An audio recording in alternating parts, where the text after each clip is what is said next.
इसमें और जो कोई मॉडल पेपर है उसके क्वेश्चन है, और इसके अलावा किसी भी एग्जाम में आया हुआ सवाल नहीं है। हाँ, ऐसा हो सकता है कि वो सवाल कहीं एग्जाम में आ चुके हों, लेकिन ये सारे जो मैं क्वेश्चन कराऊंगा वो कौन से वाले होंगे, जो रेलवे ग्रुप डी की हैं बस। और कौन कौन से होंगे वो भी यहाँ ध्यान रखो, प्राचीन भारत का इतिहास, मध्यकालीन भारत का इतिहास, आधुनिक भारत का इतिहास और भूगोल, भूगोल भारत का और विश्व का। अगर यहाँ तक हो गया तो सही है, और नहीं हो पाया तो फिर अगले के बाद अगला संडे जो आएगा उसमें, क्योंकि अगले संडे को तो एग्जाम है लेखपाल वाला, तो उसमें क्लास लग नहीं पाएगी। कौन सा अब आज हम कोशिश ये करेंगे कि इतिहास और भूगोल दोनों निपट जाए, जितने प्रीवियस ईयर क्वेश्चन आए हुए हैं वो और जो मॉडल पेपर के क्वेश्चन हैं इसमें सब मिक्स हैं। ठीक, तो अब देखो शुरू कहां से करेंगे भाई, प्राचीन भारत के इतिहास से। तो सबसे पहला क्वेश्चन क्या, देखो मैं क्वेश्चन पहले आपको बताऊंगा, फिर उस क्वेश्चन में जितने भी पॉइंट बचेंगे हम सारे डिस्कस कर लेंगे एक साथ। तो क्वेश्चन की फॉर्म में करोगे तो ज्यादा बढ़िया, अब आप क्वेश्चन की फॉर्म में नहीं करोगे ना तो समस्या ये आएगी। मैं आपको मान लो शुरू से पढ़ाना शुरू करता हूँ, सिंधु घाटी सभ्यता से, या फिर पाषाण काल से, या फिर बौद्ध धर्म, जैन धर्म से, फिर हम बौद्ध धर्म पढ़ेंगे ना वो वही पढ़ते रह जाएंगे आधे घंटे तक, ये समस्या है। तो इसीलिए ऐसा नहीं करना, हमें एक क्वेश्चन उठाना है। अब चाहे वो क्वेश्चन, जैसे मान लो पहले क्वेश्चन बौद्ध धर्म का आया, हमने उसके बारे में बात कर ली, जो 2-4 पॉइंट इंपॉर्टेंट है वो। फिर अगला क्वेश्चन जैन धर्म का आया, फिर उसके बारे में बात कर लेंगे थोड़ी बहुत। ऐसे ही फिर अगला क्वेश्चन अचानक से प्राचीन भारत में हो सकता है गुप्त काल से आ जाए, अचानक से फिर मौर्य काल से आ जाए, है ना। क्वेश्चन का सीक्वेंस नहीं होगा, ये ध्यान रखना। सीक्वेंस इसलिए नहीं होगा, समझ के बात करके सीक्वेंस होगा फिर बहुत लंबा चलेगा।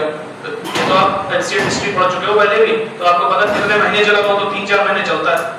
जो जनरल बैच में पढ़ चुके हैं 3-4 महीने में खत्म होती है एनसीईआरटी हिस्ट्री। तो हम लोग यहाँ पे कोशिश ये करेंगे 2 घंटे में इतिहास भूगोल दोनों खत्म हो जाए। एक तो देखो पहला क्वेश्चन आंसर क्या है, वो आप में से कईयों को आंसर पता होंगे, ऐसा कि नहीं पता, लेकिन एक बार रिवीजन होना चाहिए। कभी-कभी क्या होता है आंसर हमें पता होता है, एग्जाम में गलत लगा के आते हैं क्योंकि पता ही नहीं, अपना रिवीजन ही नहीं है। तो ध्यान रखो पहला क्वेश्चन क्या है वो देखो। पहला क्वेश्चन प्रीवियस ईयर है, ये रेलवे का ही है। क्वेश्चन है कि प्रथम बौद्ध परिषद, अब देखो थोड़े से टर्म बदल जाएंगे, वही याद रखना है। प्रथम बौद्ध परिषद का आयोजन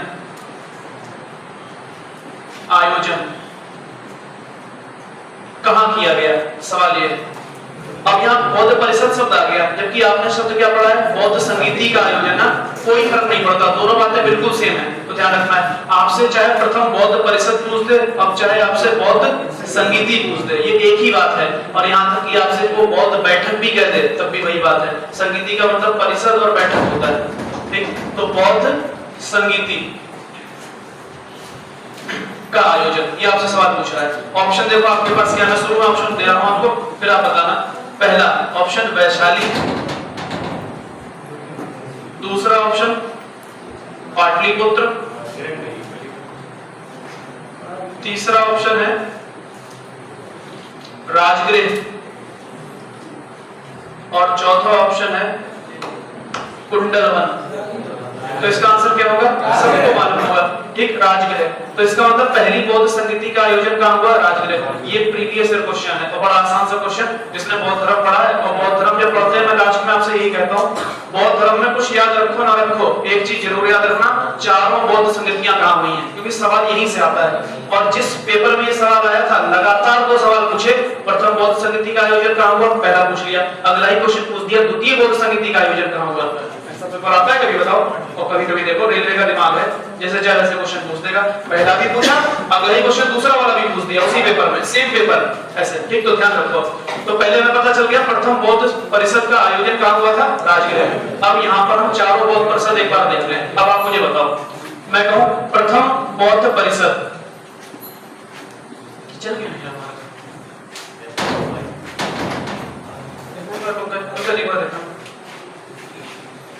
प्रथम बौद्ध परिषद,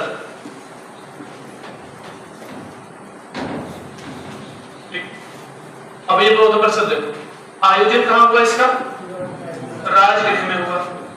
दूसरी बात आपको क्या याद रखनी है कि कब हुआ आयोजन, तो बुद्ध की मृत्यु के तुरंत बाद 483 ईसा पूर्व, ये ध्यान रखना है, ईसा पूर्व, ईस्वी में नहीं, ईसा पूर्व में, यानी ईसा मसीह के जन्म से 483 साल पहले। तीसरी बात क्या ध्यान रखनी है, किस शासक ने इसका आयोजन करवाया, तो शासक का नाम क्या है, अजातशत्रु, अजातशत्रु ये शासक है।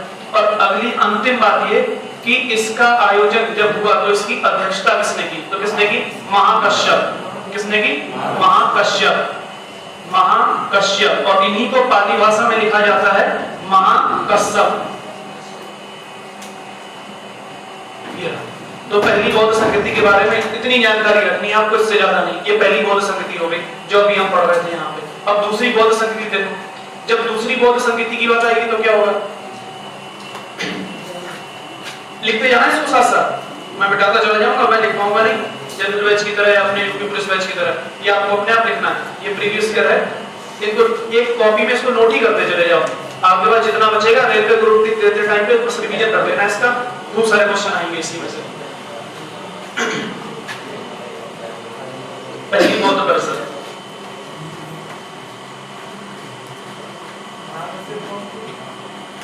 ये ऋषि थे जिन्होंने, यानी बौद्ध धर्म के जो भिक्षुक होते हैं वो थे, उन्होंने इसकी अध्यक्षता की थी।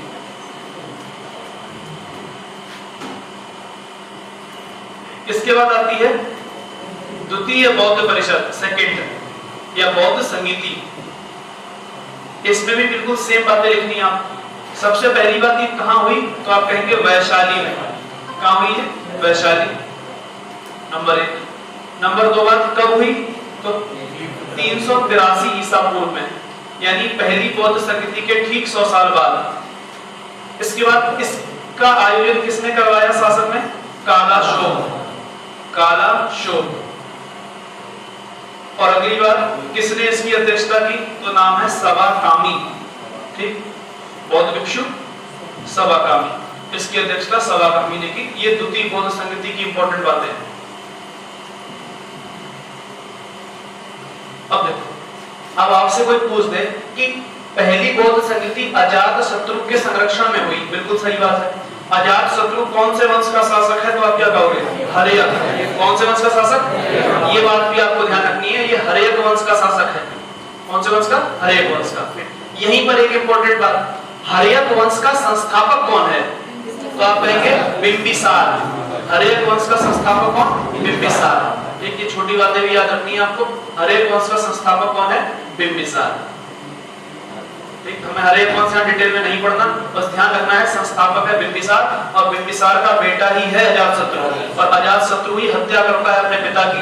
इसीलिए हर्यक वंश को कौन सा वंश कहा जाता है, यहाँ ये भी लिखो, हर्यक वंश को पितृहंता वंश कहा जाता है, क्योंकि इस वंश के शासक अपने पिता को मार के शासक बने थे। पितृहंता वंश। अजातशत्रु ने अपने पिता को मारा, पिता का नाम बिंबिसार। अजातशत्रु को उसके बेटे ने मारा, बेटे का नाम उदयन। ठीक, तो एक दूसरे को मार के शासक बने। चलो अब यहां देखो, इसका नाम क्या है, कालाशोक। अब ये किस वंश का शासक है आपसे पूछा जाए, आप कहेंगे शिशुनाग वंश का। ये कौन से वंश का है, शिशुनाग वंश का। अभी मैं क्यों बता रहा हूं, अभी आपको मैं क्वेश्चन पूछूंगा तो आपको पता चल जाएगा। शिशुनाग वंश का। अब शिशुनाग वंश का संस्थापक आपसे पूछ देगा तो कौन, शिशुनाग, नाम ही है शिशुनाग। ये नाग दशक का कौन था, मंत्री, ठीक, अमात्य, और नाग दशक की हत्या करके इसने शिशुनाग वंश की स्थापना कर दी। ये शिशुनाग रहा। तो देखो, पहली बौद्ध संस्कृति हर्यक वंश करवा रहा है, दूसरी बौद्ध संस्कृति शिशुनाग वंश करवा रहा है। अब कौन सी आएगी, तीसरी बौद्ध संस्कृति। तो देखो तीसरी बौद्ध संस्कृति कौन कराएगा, मौर्य वंश का शासक, नाम क्या है, अशोक। यहां पर लिखेंगे हम लोग तीसरी बौद्ध संस्कृति।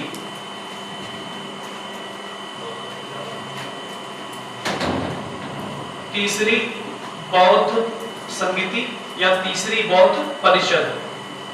अब बिल्कुल सेम बातें लिखनी। सबसे पहली बात कि इसका आयोजन कहां हुआ, तो आप क्या कहोगे, इसका पाटलिपुत्र। कहां हुआ आयोजन, पाटलिपुत्र। पाटलिपुत्र। दूसरी बात कब हुआ, तो 251 ईसा पूर्व में। ठीक, तीसरी बात किसने करवाया, तो सम्राट अशोक ने।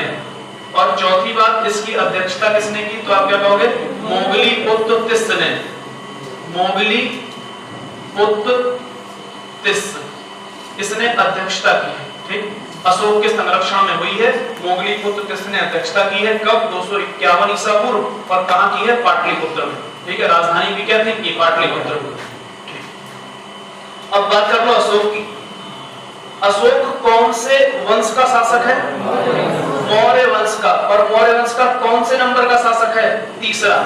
ठीक, अब आपसे पूछा जाए, बताओ अच्छा मौर्य वंश का संस्थापक कौन है, तो आप कहेंगे मौर्य वंश का संस्थापक है अशोक, चंद्रगुप्त मौर्य। आपसे सवाल पूछा जाए, पहला अखिल भारतीय सम्राट होने का गौरव किसे प्राप्त है? चंद्रगुप्त मौर्य। पहला, ये पूछा हुआ सवाल है, पहला अखिल भारतीय सम्राट होने का गौरव किसे प्राप्त है? चंद्रगुप्त मौर्य। अब देखो, चंद्रगुप्त मौर्य के बारे में कुछ बातें याद रखनी है। जैसे सवाल क्या पूछा जाता है, नॉर्मल बातें आपको पता है, लेकिन कुछ खास बातें, जैसे एक झील मिली गुजरात में, और नाम क्या झील का? सुदर्शन।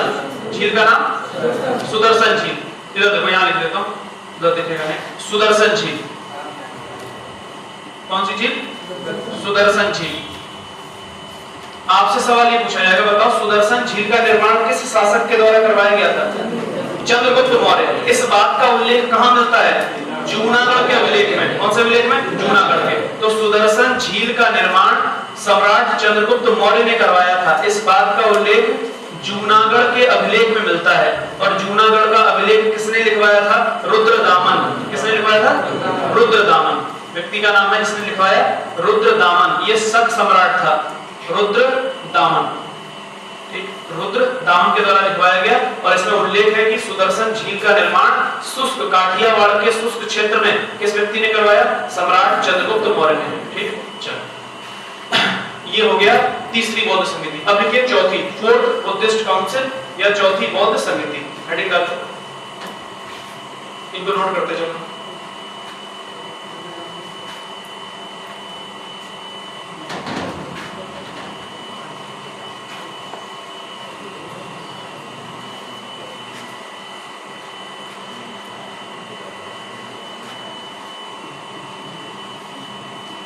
चौथी बौद्ध संगीति या फिर चौथी बौद्ध परिषद। सेम बात है इसमें। कहां हुई सबसे पहली बार? कुंडलवन। और कुंडलवन कहां? कश्मीर में। कुंडलवन कश्मीर। कब हुई है? हाँ, पहली सदी। आप लिखेंगे 102 ईस्वी में। ये डेट पूछी जा चुकी है, ध्यान रखना। 102 ईस्वी ही ऑप्शन में था, तो आपको 102 लगाना पड़ेगा। ठीक, अगली बात किसने करवाई है? तो सम्राट कनिष्क ने। सम्राट कनिष्क ने। अगली बात है किसकी अध्यक्षता में हुई है? तो अध्यक्ष था वसुमित्र। अध्यक्ष कौन था? और ये पहली बौद्ध समिति थी जिसमें अध्यक्ष के साथ कौन था? उपाध्यक्ष। तो वसुमित्र तो था अध्यक्ष, और इस समिति का उपाध्यक्ष कौन था? अश्वघोष। उपाध्यक्ष का नाम अश्वघोष। अश्वघोष। उपाध्यक्ष का नाम अश्वघोष। अश्वघोष को कनिष्क कहां से लेकर आया था? मगध से। मगध से, ठीक है। जब मगध पर कनिष्क ने आक्रमण किया तो वहां से दो चीजें उठाकर लाया। एक तो बुद्ध का भिक्षा पात्र उठाकर लाया, और दूसरा किसको ले आया? अश्वघोष। अश्वघोष बौद्ध धर्म का बहुत बड़ा विद्वान था। अब देखो, ये अध्यक्ष बने हैं वसुमित्र। ये किसके दरबारी थे? कनिष्क के। इसीलिए इनको अध्यक्ष बनाया और इनको क्या बना दिया? उपाध्यक्ष। अब देखो क्या याद रखना, कनिष्क कौन से वंश का शासक है? तो आप कहेंगे कुषाण वंश का। कौन सा वंश? कुषाण वंश का शासक। अगली बात, कुषाण वंश का संस्थापक कौन है? तो आपसे पूछा जाएगा कुषाण वंश का संस्थापक कौन? आप कहोगे कुजुल कड़फिसेस। क्या नाम है? कुजुल कड़फिसेस। पूछा हुआ सवाल है कुषाण वंश का संस्थापक कौन है, और आप दो लोगों में कंफ्यूज हो जाओगे। एक का नाम है कुजुल कड़फिसेस, एक का नाम विम कड़फिसेस। तो पहले आया कुजुल कड़फिसेस, फिर आया विम कड़फिसेस, फिर आया कनिष्क। कनिष्क भी कुषाण वंश का तीसरे नंबर का शासक है। इसमें और अशोक में अगर आप तुलना करोगे तो काफी बातें कैसी मिलती हैं। जैसे अशोक भी अपने वंश में तीसरे नंबर का शासक है, ठीक, और सबसे महान है। कनिष्क भी अपने वंश में तीसरे नंबर का शासक है, सबसे महान है। अगली बात, अशोक ने भी बौद्ध संगति करवाई, इसने भी बौद्ध संगति करवाई। अगली बात, उसने भी बौद्ध धर्म को संरक्षण दिया, इसने भी बौद्ध धर्म को संरक्षण दिया। ठीक, अशोक ने भी युद्ध जीते और इसने भी युद्ध जीते। इसने एक शासक को हराया पांचाल, और इसने वही तुलना अगर करोगे तो इसने कलिंग के शासक को हराया। ठीक है, तो इसने किसको हराया था? कनिष्क ने पांचाल। ये नाम याद रखना, मैं लिखवा दूंगा अभी आपको, पांचाल को। तो ये दोनों एक जैसे हैं, इसीलिए कनिष्क को दूसरा अशोक भी कहा जाता है। या कभी-कभी आपसे कहा जाएगा कुषाणों का अशोक किसे कहते हैं? कनिष्क। कौन है? केवल कनिष्क। और कौन हो सकता है? इनमें से कोई नहीं। ठीक है, ये कुजुल नहीं होगा, विम नहीं होगा, कौन होगा? ये लोग। ठीक, अब देखो कुषाणों के बारे में एक बात और याद रखना। जैसे आपसे कहा जाए सर्वाधिक शुद्ध सोने के सिक्के किन शासकों ने चलवाए? कुषाण। सर्वाधिक शुद्ध, ध्यान रखिएगा। और सबसे ज्यादा सोने के सिक्के गुप्त वंश के शासकों ने। ठीक, गुप्त वंश के शासकों ने सबसे ज्यादा चलवाए, लेकिन वो शुद्ध नहीं थे, मिलावटी थे। ठीक है, और आपसे पूछा जाए सबसे शुद्ध कौन, तो ये। तो सर्वाधिक शुद्ध सोने के सिक्के चलवाने का श्रेय किसको जाता है? कुषाणों को। सर्वाधिक शुद्ध स्वर्ण सिक्के, सर्वाधिक शुद्ध स्वर्ण सिक्के चलवाने का श्रेय किसको जाता है? कुषाणों। अब देखो यहाँ, अब यहाँ पर एक नाम और अपने लोगों को दिख रहा है, इसका नाम है अश्वघोष। ठीक, अश्वघोष की रचनाएं देखनी है आपको। ठीक है, अश्वघोष की रचनाएं ये एग्जाम में खूब आती हैं, तो ये मिटा दो इसको, चलो ये वाला मिटा देता हूं।